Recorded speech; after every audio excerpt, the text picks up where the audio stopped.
One of the things that impressed me is the total transparency. In all of the documentation, it was very straightforward that you're, basically signing your life away. I got nightmares in my head, I fear. Thoughts build up until I can't feel. My mind fills up into a creature, and it haunts me somewhere much deeper. I got nightmares in my head, I fear. Hello and welcome to True Crime Rocket Science, the most authentic voice in true crime. Well, it's true, the word death does appear several times on the first page of OceanGate's 3-page waiver that all mission specialists had to sign. As a matter of fact, the word death appears 4 times on page 1, not 3, and there are another 3 references to death on page 2, and then a final "if I die" reference on the 3rd and final page.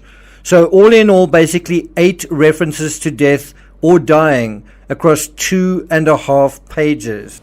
Are you out of your fucking mind? Is that going to be enough to protect OceanGate from ruinous lawsuits? Let's take a look. But before we get to that, if you haven't subscribed to the channel, please do. Welcome to the several thousand of you who have subscribed. If you're enjoying this episode, please like, share, leave a comment, and let's get started. So let's go through this document. Release of liability agreement. And then a space for your name, acknowledge that I voluntarily applied to participate in a submersible operation arranged by OceanGate Expeditions Limited, a company, and this is quite important, registered in the Bahamas.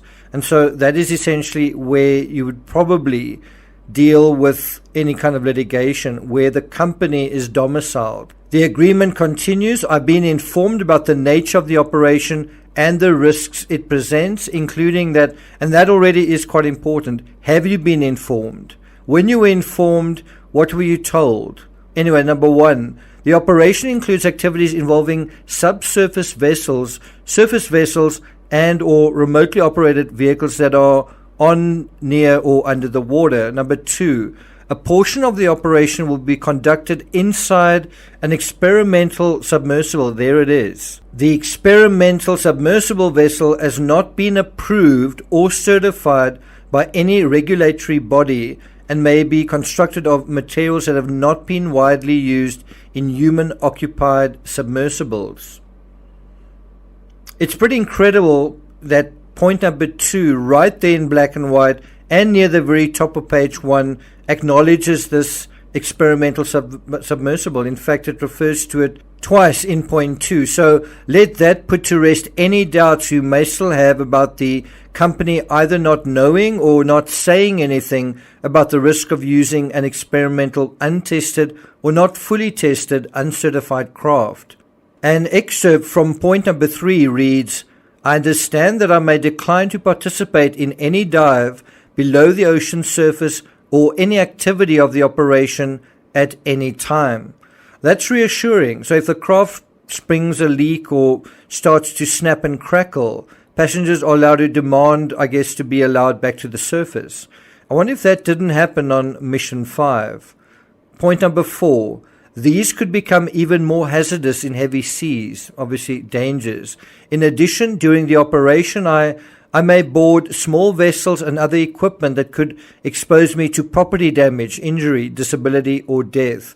Now, this excerpt from point 4 accepts that there may be serious property damage on a quote-unquote small vessel, especially a small vessel on heavy seas. It seems the founder, the creator of this craft, seriously underestimated that risk of damage heavy seas might make to his small vessel. Number 5, I will be exposed to risks associated with high-pressure gases, pure oxygen servicing, high-voltage electrical systems, and other dangers. I have a bad feeling about this. What? Danger of flammable gases? Being electrocuted or drowned? Sign me up. Number 6, the operation will take place largely at a great distance from the nearest hospital or rescue personnel. That is quite easy to underestimate. In the end, the remoteness was both a factor and a non-factor.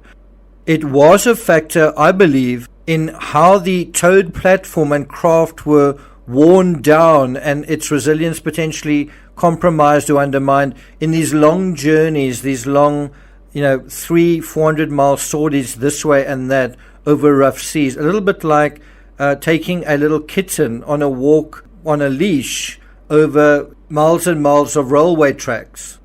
I guess one could argue if they hadn't descended so far so fast, they could potentially have saved themselves if the support ship wasn't so far away, if they hadn't put so much space, so much distance between themselves and the support ship. Going even a relatively short distance in terrestrial terms, say 1 mile or 2 miles, but going down, vertically down into the deep sea, just 1 or 2 miles, that is nevertheless a matter of going very far away and out of reach for most man-made craft, and that was the situation in this case. So, what do you think? Are OceanGate covered against lawsuits purely based in terms of the law and this document? I must say it is pretty dotting every legal dot and crossing every T. This document really does, I think, it's about as ironclad as it could be given the situation they were in. The question is it going to protect them completely against every possible legal challenge? This is where things get really interesting, but also legally tricky for all involved. This is definitely turning into Rust 2.0. If you're unfamiliar with the Rust incident and my coverage of it, I have covered a similar type situation, but also more importantly, a legal question surrounding where you have a movie production and a series of incidents, and then whose responsibility is it when something goes wrong, or is it no one's responsibility? And so we are dealing with a legal path, a legal fabric that is intertextual to this one. There are several people, there are a series of circumstances that lead up to it. There's information that is known, and then there's also information that's not known. And one can also make the point that obviously no one in this case intended to kill anyone else. This is not classical true crime where there's a murder and there's a motive and someone tries to literally take someone else's life. That is not the issue here. But you can nevertheless have culpability even when it's unintentional, and that comes down to the question of willfulness. Thank you for listening, and I'll see you guys next time.